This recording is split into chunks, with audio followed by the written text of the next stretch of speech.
morning, students. So today is our module 5 of the same chapter, electricity, and we will continue with the topic of resistance. We will study something further about the resistance. Now, what is resistance? It is recall. It is a property of a conductor to resist the flow of current, and it is represented by a letter R, capital R, and its SI unit is ohms. So this resistance is dependent upon some factors. So let us study about those factors. The first factor is the factors on which the resistance depend. The first factor is length of the conductor.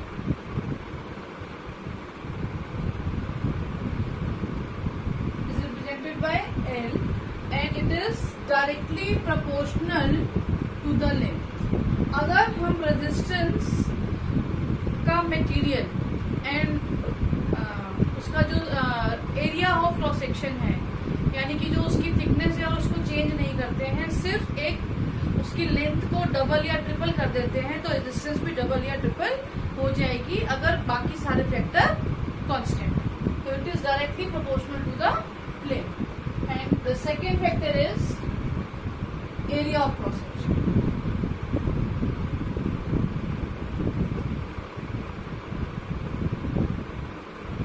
And resistance is inversely proportional to the area of cross section. Area of cross section क्या होता है बेटा, मैं आपको explain भी कर देती हूँ. किसी स्टूडेंट ने मुझसे पूछा भी था ड्यूरिंग द लाइव क्लास कि एरिया ऑफ क्रॉस सेक्शन होता है.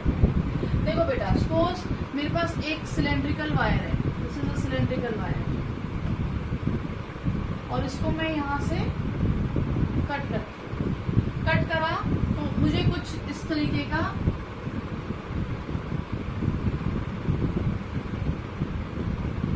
पीस दिखेगा. एंड दिस जहां से कट किया है, this area is cross sectional area. यानी कि अगर मेरे पास ये वायर है, इसको मैंने कट किया, तो कट करने के बाद जो एरिया मुझे दिख रहा है, that is the cross sectional area. So this area जो रेजिस्टेंस है, inversely proportional to the cross sectional area. बाकी सारे फैक्टर अगर कांस्टेंट है और एरिया को अगर हमने डबल किया है, तो रेजिस्टेंस हाफ हो जाएगा. ठीक है, तो ये इनवर्सली प्रोपोर्शनल. थर्ड फैक्टर आता है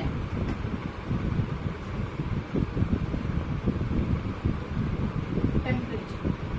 टेम्परेचर, अगर टेम्परेचर हमारा इंक्रीज होगा तो रेजिस्टेंस भी इंक्रीज होगी for conductors. Is the property of a conductor कि अगर टेम्परेचर बढ़ेगा तो रेजिस्टेंस भी इंक्रीज होगी. Now, fourth factor is material.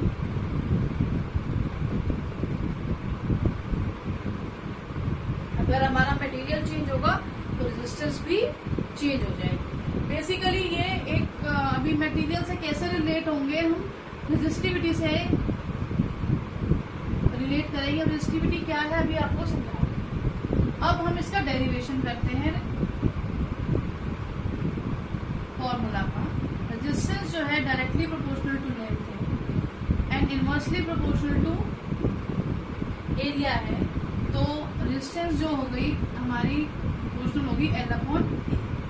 इस प्रोपोर्शनलिटी के साइन को हटाने के लिए हमें एक कांस्टेंट लगाना पड़ेगा, that is rho. And this rho is resistivity of material. Resistivity क्या है अभी मैं आपको समझाऊंगी. It is a constant. ये प्रोपोर्शनल का साइन हटाने के लिए हमें एक क्वांटिटी को लगाना होगा, और that is resistivity. And this resistivity is material dependent. Resistivity को हम स्पेसिफिक रेजिस्टेंस भी कहते हैं. स्पेसिफिक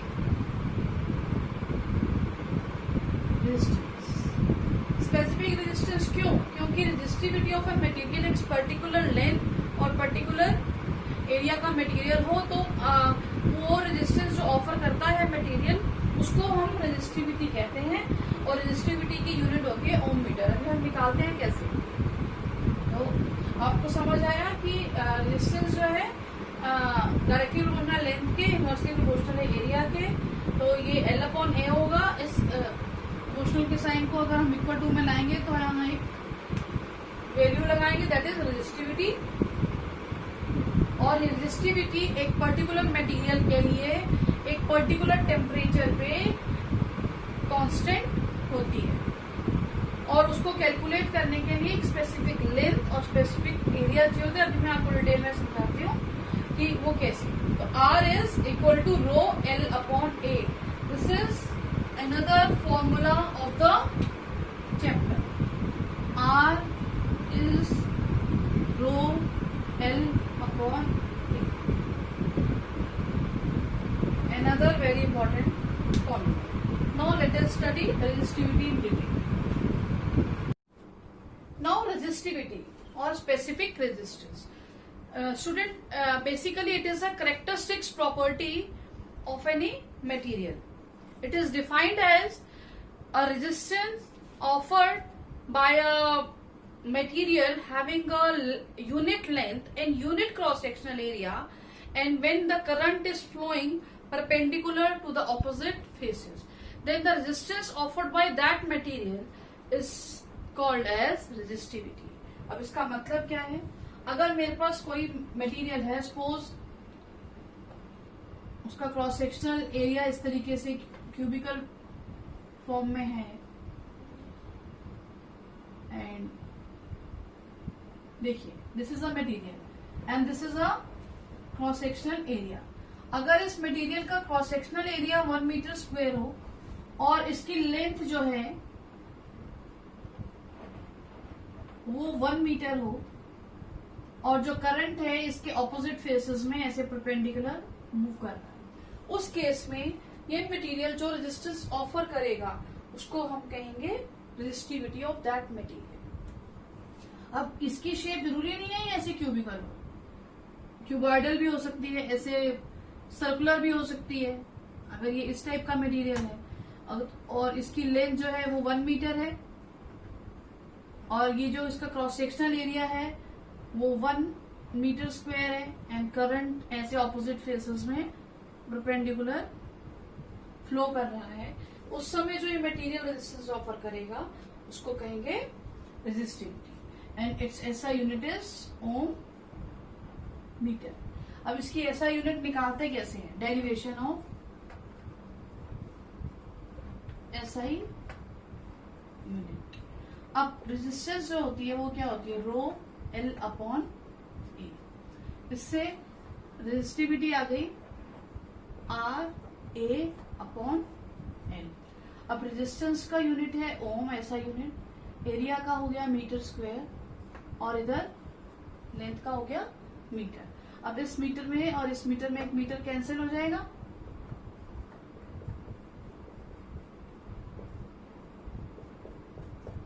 हमारे पास यूनिट क्या आ गई? Ohm metre. And the value of resistivity at a particular temperature is fixed. वो हम एक पर्टिकुलर टेम्परेचर पे इस टाइप का मटेरियल लेकर के जिसकी लेंथ 1 मीटर हो और क्रॉस सेक्शनल एरिया जो हो 1 मीटर स्क्वायर हो, तो वैसे वो कैलकुलेट की जाती है। एक टेबल भी आपकी बुक में दिया हुआ है ऑन पेज नंबर, एक मिनट बताती हूँ,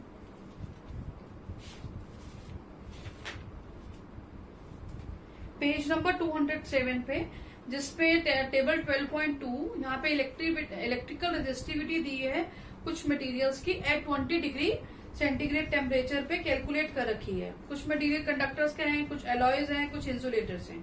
आपको ये वैल्यूज याद नहीं करनी है और कहीं पे भी मेमोराइज करने की जरूरत नहीं है। कभी किसी क्वेश्चन में आया तो वहां पे रेजिस्टिविटी की वैल्यू आपको गिवन होगी, तो आप इसको बुक में से देख सकते हैं। अब it is fixed and the factors on which the resistivity depends, ये बहुत बहुत बहुत इम्पोर्टेंट है। बार बार किसी ना किसी तरीके से ये पूछा जाता है कि रेजिस्टिविटी जो है किस किस फैक्टर्स पे डिपेंडेंट होती है। देखो बेटा, अभी जब कोई भी एक मटेरियल ले लिया जिसके लेंथ और एरिया को तो हमने फिक्स कर दिया, तो इस पे तो ये डिपेंडेंट नहीं है। किस किस पे डिपेंडेंट होगी? एक तो टेम्परेचर पर और इसके मटेरियल पर। अभी जो 4 फैक्टर्स आए थे रेजिस्टेंस में, एरिया और लेंथ आया था, तो रेजिस्टेंस तो लेंथ और एरिया वेरी होने से वेरी हो जाती है, और उसमें 2 फैक्टर आए थे टेम्परेचर एंड मटेरियल, तो वो इनडायरेक्टली जो थे वो रेजिस्टिविटी से ही रिलेटेड थे। तो factors on which the resistivity depends, there are only 2 factor, that is temperature और मटेरियल। ये बार बार मैं रिपीट भी करती रहूंगी, जब टेम्परेचर और मटेरियल बदलेगा तभी ही रेजिस्टिविटी की वैल्यू बदलेगी, अदरवाइज नहीं बदलेगी, क्योंकि हम इसकी लेंथ और एरिया को कांस्टेंट कर चुके हैं व्हाइल कैलकुलेटिंग इट्स वैल्यू।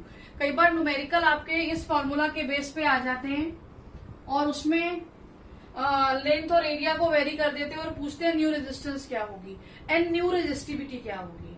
तो लेंथ और एरिया वेरी होने से रेजिस्टेंस तो वेरी कर जाती है, बट आपको वहां पे रेजिस्टिविटी के लिखना है, it will not change until unless the temperature और मटेरियल इज चेंज। इस चीज को याद रखना, ये बहुत ज्यादा इंपॉर्टेंट है, इनडायरेक्ट वे में बहुत ज्यादा पूछा जाता है। नाउ अब हम मैथमेटिकल वेरिफिकेशन इसकी देखते हैं कि रेजिस्टिविटी की मैथमेटिकल एक्सप्लेनेशन ऑफ दिस। यहाँ पे एक्सप्लेन कर देती हूँ हल्का सा रब करके।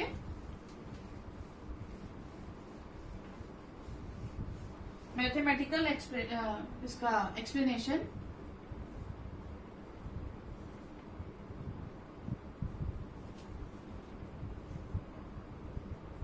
Of the topic resistivity. तो R is rho L upon A, तो रो हो गया हमारा R into A upon L। अब देखो बेटा, जब हमने मटेरियल लिया तो ये यूनिट लेंथ का लिया, unit length means 1 meter length. Unit length बोला जाए यानी कि हम उसकी ऐसे यूनिट की बात कर रहे हैं। यूनिट स्क्वायर एरिया बोला जाए यानी कि 1 मीटर स्क्वायर। तो ये भी L भी हमारा 1 हो गया और ये भी 1 हो गया। तो जब हम इसमें वैल्यू पुट करेंगे तो ये 1 और ये भी 1, तो जो रेजिस्टिविटी है equal to resistance of the material आ जाती है जब ये लेंथ और एरिया यूनिट हो जाते हैं। यूनिट लेंथ हो जाती है और एरिया यूनिट स्क्वायर हो जाता है, तो रेजिस्टिविटी रेजिस्टेंस के इक्वल है। This is the mathematical explanation of this resistivity, और इसकी जो यूनिट आती है वो आती है ओम मीटर, वो मैंने आपको निकाल के बता दी है। Now let us study some facts about the resistivity and the properties of the material based on the resistivity. Let us learn about some important points related to the topic. As I have explained you that resistivity does not change with length or area of cross section. ये resistivity इस पर dependent नहीं है, केवल 2 factors पर dependent है, that is temperature and material. याद रखना इसको। Now metals and alloys have very low resistivity of the range 10 raised to power -8 to 10 raised to power -6 ohm meter, and the reciprocal of resistivity is known as conductivity. जैसे resistance का opposite क्या होता है? Conductance. वैसे resistivity का conductivity, and इसको किससे denote करते हैं? This letter, this is called sigma, and the SI unit is ohm meter inverse. ये एक्स्ट्रा मैं आपको बता रही हूँ, एनसीईआरटी में नहीं दिया है, बट ये एक्स्ट्रा नॉलेज के लिए है। And the range of resistivity range of resistivity of insulator is 10 raised to the power 12 to 10 raised to the power 17 ohm meter. Insulators की रेजिस्टिविटी हाई होती है, and resistivity of alloys is generally higher than that of its constituent metal. जिस metal से मिलकर, alloys आपको पता है किससे 2 या 3 मेटल से मिलकर बनते हैं, तो जो एलॉयज की रेजिस्टिविटी होती है वो जनरली हायर होती है जिससे जिन मेटल से मिलकर के वो बना है। And alloys do not oxidise और burn readily at high temperature, so they are commonly used as electric heating devices like electric iron and toaster. जो इलेक्ट्रिक आयरन होती है, टोस्टर होता है, हेयर ड्रायर होता है, इन सब में एक एलिमेंट यूज हो रहा होता है, वो हमारा एलॉय से बनकर बनता है, और क्योंकि वो हाई टेम्परेचर पे ऑक्सीडाइज नहीं होते हैं, ये इनकी प्रॉपर्टी होती है, तो इसलिए वो एक्सक्लूसिवली यूज होते हैं फॉर हीटिंग डिवाइसेस। अभी हम इसको heating effect of electric current भी डिटेल में बाद में पढ़ेंगे इसी चैप्टर में। नाउ टंगस्टन, टंगस्टन एक एक्सक्लूसिव हमारा मटेरियल है जो कि बल्ब जो फिलामेंट ऑफ ए बल्ब के लिए यूज होता है। इसका क्योंकि मेल्टिंग पॉइंट जो होता है बहुत हाई होता है, 3380 डिग्री सेंटीग्रेड के around. And copper and aluminium wires जो है exclusively transmission line, transmission lines क्या होती है, जो ये इलेक्ट्रिसिटी लाइंस हमारे घर पे आ रही है, तो आपने देखी होंगी इलेक्ट्रिसिटी लाइंस, केबल्स, तो ये कॉपर एंड एल्युमिनियम की बनी होती है because of the low resistivity. These are very important points, इसके बेस पे क्वेश्चंस आते हैं थियोरी पोर्शन में, और इसके बेस पे कुछ मैंने नोट्स में 3-4 एक्स्ट्रा क्वेश्चन भी दिए हैं इसी नॉलेज के बेस पे, वो भी आप अपनी कॉपी में लिख लीजिएगा। Now let us do some question based on resistivity. Now example 12.5 which is given on page number 208। But एक क्वेश्चन को स्टार्ट करने से पहले मैं आपको बताऊं कि जो भी मैंने इंपॉर्टेंट पॉइंट्स बताए हैं वो आपको एक बार एनसीईआरटी में से भी रीड करने हैं, पेज नंबर 207 पे, जहां ये इलेक्ट्रिकल रेजिस्टिविटी की वैल्यूज दी हैं जस्ट ऊपर, उसके ऊपर वाला पैराग्राफ। ये बहुत इंपॉर्टेंट पैराग्राफ है, इसको रीड कीजिएगा, पेज नंबर 207 पे इस टेबल के ऊपर वाला paragraph. Now question example 12.5 which is given on page number 208। Here the resistance of a metal wire of length 1 meter, ये लेंथ दी हुई है 1 meter, is 26 ohm। This is the resistance at, देखो यहाँ टेम्परेचर दिया हुआ है 20 degree centigrade. If the diameter हमें ऑफ द वायर दिया हुआ है 0.3 mm। डायामीटर देने का मतलब है कि वो सर्कुलर क्रॉस सेक्शनल है, डायामीटर तो सर्कल का ही होता है, तो उसका क्रॉस सेक्शनल एरिया जो है वो सर्कुलर है, जो फेस है वो सर्कुलर है, तो हमें जो एरिया है इधर एरिया ऑफ सर्कल का फॉर्मूला लगाना होगा। And what will be the resistivity of the metal at that temperature and using 12.2 table, जो टेबल मैंने आपको बताई है बुक में दी हुई है, आपको मटेरियल ऑफ द वायर बताना है। देखो बेटा इधर गिवन है R is 26 ohm, L 1 meter and diameter दिया है 0.3 mm। अब जब डायामीटर 0.3 mm है तो इसको जो मिलीमीटर होता है वो 10⁻³ मीटर हो गया, मल्टीप्लाई करेंगे, इसको स्टैंडर्ड फॉर्म में लेके आएंगे तो 3 × 10⁻⁴ मीटर। ये आपको स्टार्टिंग में जहां गिवन होगा वहीं पे कैलकुलेट इसको कर लेना मीटर में, ऐसा यूनिट में आ जाना चाहिए। अब हम इधर फॉर्मूला यूज करेंगे, R is equal to rho L upon A, और जो इधर डायामीटर हमें दिया है तो हमें एरिया, यहाँ पे हमें एरिया चाहिए होगा। एरिया कैसे निकलेगा सर्कल का, πr² होता है, या तो इस डायामीटर को आप हाफ कर दें तो रेडियस आ जाएगा, तो आप ये वाला फॉर्मूला लगा लेना, या आप πd²/4, डायामीटर को नहीं चेंज करना पड़ जाता है तो πd²/4 फॉर्मूला यूज कर लेना, इन दोनों में से कुछ भी यूज कर सकते हैं। अब R is equal to rho L upon A है, तो रो हो जाएगी R into A upon L, ये हो जाएगा। अब R है हमारा 1 ओम, एरिया क्या हो जाएगा, ये πd²/4, D कितना है 3 × 10⁻⁴ इसका स्क्वायर, ठीक है, बाय 4 नीचे आएगा। और जो इधर लेंथ है, सॉरी इधर रेजिस्टेंस जो थी वो 26 ओम थी, लेंथ हमारी 1 मीटर है, इधर लेंथ आ जाएगी 1 मीटर, और जो पाई की वैल्यू है वो 22/7 आप ले लेंगे, इसकी वैल्यू को कैलकुलेट करेंगे, कैलकुलेशन आप कर लेना, आपको ये एक्सपोनेंट्स की कैलकुलेशन है, कैंसलिंग वगैरह आती है, ये आपको इसको खुद सेल्फ करके देख लेना, और इसका जो आंसर है वो आ रहा है 1.84 × 10⁻⁶ ओम मीटर। ये जब हम इस टेबल में देखेंगे तो टेबल में जब रेफर करेंगे तो ये मटेरियल आ रहा है मैंगनीज, ठीक है, इस तरीके से इस मटेरियल को लिख देंगे। ये कैलकुलेशन करके देख लेना, अगर नहीं आती है तो आप मुझसे पूछ सकते हैं, पर एक बार इस कैलकुलेशन को खुद ट्राई करके देखना, ये आंसर यही आएगा आपके पास। Now the next question is, now next question is example 12.6 which is given on page number 209। बेटा आपके पास एनसीईआरटी हो सकता है अलग अलग एडिशन हो, तो इसमें किसी किसी एनसीईआरटी में ये स्टेटमेंट दी हुई है और किसी किसी एनसीईआरटी में ये स्टेटमेंट दी हुई है। हो सकता है आपके पास 1-2 साल पुरानी एनसीईआरटी हो तो आपको क्वेश्चन इस फॉर्म में मिले, बट ये दोनों क्वेश्चन सेम है, स्टेटमेंट अलग है, पूछिए एक ही बात हुई है। The question is like a wire of a given material having length L and the area of cross section is A and resistance is 4 ohm. What would be the resistance of another wire of the same material? Material यहाँ change नहीं हो रखा है, this point is very important. Material आपका change नहीं हुआ है, यानी कैरेक्टरिस्टिक्स प्रॉपर्टी उसकी चेंज नहीं हुई है, बट उसकी लेंथ जो है वो हाफ हो गई है और area of cross section double हो गया है, तो उसकी रेजिस्टेंस कितनी होगी।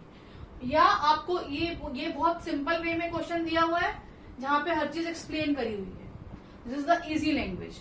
नाउ अब इस क्वेश्चन को इस तरीके से दे दिया, अ 4 ohm resistance wire is doubled on it, calculate the new resistance, यहाँ कह दिया उसने डबल्ड ऑन इट। अब इसका भी यही मतलब है। अब मैं आपको ये फ्लेक्सिबल पेंसिल है, इसको हम रेजिस्टेंस की तरह कंसीडर करते हैं। इस डबल्ड ऑन इट का मतलब क्या है, देखिए इस स्टेटमेंट में सारा क्वेश्चन जो ये है ना, ये एक्सप्लेन हुआ है कि एक ये रेजिस्टेंस वायर है, अब हमने इसे क्या किया है, हमने इसको डबल ऑन इट कर दिया है। डबल ऑन इट ये किया है कि इसका कुछ मटेरियल चेंज नहीं किया, हमने कुछ भी चेंज नहीं किया, बट इस रेजिस्टेंस वायर को हमने ऐसे मोड़ करके इसके ऊपर ही डबल कर दिया है, लाइक दिस। इस पेंसिल को मैंने मोड़ा और इस तरीके से डबल ऑन इट कर दिया, तो आप देखेंगे कि ये पूरी लेंथ थी इसकी, तो इसकी लेंथ कितनी हो गई है, L/2 हाफ हो गई है। मटेरियल चेंज नहीं हुआ है, यहाँ मटेरियल चेंज करने की बात वो कहीं नहीं कर रहा है, जस्ट उसको क्योंकि ये फ्लेक्सिबल होती है तो इस तरीके से मोड़ दिया, तो डबल ऑन इट, और जो एरिया है इसका डबल हो जाएगा, क्योंकि एक एरिया तो ऑलरेडी है, एक और वायर ऊपर आ जाएगी तो एरिया जो है वो डबल हो जाएगा। तो इसका भी यही मतलब है कि जो न्यू रेजिस्टेंस वायर है उसकी लेंथ हाफ हो गई और क्रॉस सेक्शन एरिया डबल हो गया, क्योंकि ये डबल ऑन इट। अगर ये इस तरीके से कहा जाता कि this is the resistance 4 ohm wire and it is stretch to double to its length, double to its length, इसका मतलब ये होता कि जैसे मेरे पास ये रेजिस्टेंस वायर, इसको मैंने स्ट्रेच किया तो ये डबल हो गई, उस केस में एरिया हाफ हो जाता, लेंथ डबल हो जाती। इस टाइप के क्वेश्चंस भी मैं आपको करवाऊंगी। अभी हम फिलहाल इस क्वेश्चन को करते हैं, 4 ohm resistance wire is double on it. अब हमें गिवन क्या है कि एक जो हमारे पास लेंथ है एक रेजिस्टेंस वायर की, इसका एरिया है, तो इसकी और जो इसकी रेजिस्टेंस है वो आई है 4 ohm। अब ये चेंज हो करके लेंथ क्या हो गई है, L/2 हो गई है, एरिया जो है वो 2A हो गया है, तो हमें R डैश की वैल्यू निकालनी है, क्योंकि इधर मेटीरियल सेम है, इसका मतलब उसकी रेजिस्टिविटी है वो रेजिस्टिविटी मैंने आपको बताया मटेरियल डिपेंडेंट होती है, तो ये रेजिस्टिविटी चेंज नहीं हुई है, रेजिस्टिविटी दोनों के केस में सेम है। देखो बेटा अगर हम यहाँ फॉर्मूला लगाएंगे तो R आएगी रो L/A और इसकी वैल्यू क्या है हमारे पास 4 ohm। अब हम यहाँ R डैश लगाएंगे, इसकी वैल्यू होगी रो L/A, जिसमें L जो हो जाएगा वो L/2 है और एरिया क्या है 2A है, क्योंकि रेजिस्टेंस का फॉर्मूला तो यही होगा रो L/A, यही फॉर्मूला है। अब इस जो हमारी L है वो कितनी है, L जो है हमारी क्या है इस केस में L/2, तो हमने इसकी वैल्यू पुट कर दी है L/2, ठीक है। और जो ये एरिया था, ये जो एरिया फॉर्मूला के अकॉर्डिंगली होता है वो एरिया क्या है 2A, एरिया में हमने 2A पुट कर दिया है, तो ये आ जाएगी रो L/4A न्यू रेजिस्टेंस। और जो इसमें अब हमारे पास जो ये पुरानी वाली रेजिस्टेंस थी वो थी रो L/A, इस रो L/A की जगह हम रख देंगे R की, R, this is R, rho L/A is R, तो R डैश ये आ गया। अब इस R की वैल्यू कितनी है 4 ohm डिवाइडेड बाय 4, आंसर आ जाएगा 1 ohm, तो न्यू रेजिस्टेंस आ गई हमारी 1 ohm। आप बेटा वीडियो पॉज करके इस क्वेश्चन को इस तरीके से नोट कर सकते हैं, बट मैंने नोट्स में वैसा ही उसी तरीके से लिखा है जैसे एनसीईआरटी में है, दोनों तरीके से ही, ये थोड़ा सिंपलर है आप यहाँ पॉज करके इसमें से नोट कर सकते हैं. Now let me tell you about the some extra question which I have given in the notes. Now the questions are why tungsten is most exclusively used for bulb filament. अभी मैंने आपको थोड़ी देर पहले समझाया है कि इसका टेम्परेचर बहुत हाई होता है. And why heating element of a heater are made up of alloy like nichrome. Generally high temperature पे does not oxidize. ये भी मैंने आपको समझाया है. एंड द थर्ड, दो the silver is the best conductor. बेटा बेस्ट कंडक्टर हमारा सिल्वर होता है. आप जब उस रेजिस्टिविटी वाली लिस्ट में भी देखेंगे तो silver is the best conductor. And then still copper and aluminium is use for electric transmission. Yes, क्योंकि सिल्वर हमारा एक्सपेंसिव मेटल होता है इसलिए हम कॉपर एंड एल्यूमिनियम उसके बाद ये बेस्ट कंडक्टर आते हैं. तो इस वजह से इनको हम यूज करते हैं और इनकी लो रेजिस्टिविटी होती है. And describe an activity to show that the resistance of a conductor depends upon the length, cross sectional area and the material. इसके लिए बेटा एक्टिविटी 12.3 दी हुई है 206 पेज में. मैंने नोट्स में भी इसको एक्सप्लेन कर दिया उसकी ऑब्जर्वेशंस, और आप इसको आपकी बुक में से भी इसको रीड कर सकते हैं, which is given on page number 206 activity 12.3. ये क्वेश्चन फॉर्म में मैंने ये सारे नोट्स इनके क्वेश्चंस के दे दिए हैं नोट्स के साथ, वो आपको नोट करने हैं. और जो ये आपको सारे नोट्स जो भी जितने भी हैं कॉपी में नोट करने हैं. उसके बाद एनसीईआरटी ब्लू क्वेश्चन है पेज नंबर 209 पे, ये आपको खुद करने हैं. इजी क्वेश्चन है, आप कर लेंगे. और रीडिंग करनी है 206 से 209. एनसीईआरटी की रीडिंग तो बहुत मस्ट है. आप साथ साथ जो भी टॉपिक आपको पढ़ाया जाए उसको रीड करें, अंडरलाइन करें. कोई पॉइंट आपको नहीं समझ आता है तो उसको आप पूछें. और ये इसके जो डिस्क्रिप्शन बॉक्स में देखेंगे तो मैं उसके नोट्स भी उसमें डाल दूंगी, उसका लिंक दे दूंगी और उसको आप देख सकते हैं. Thank you.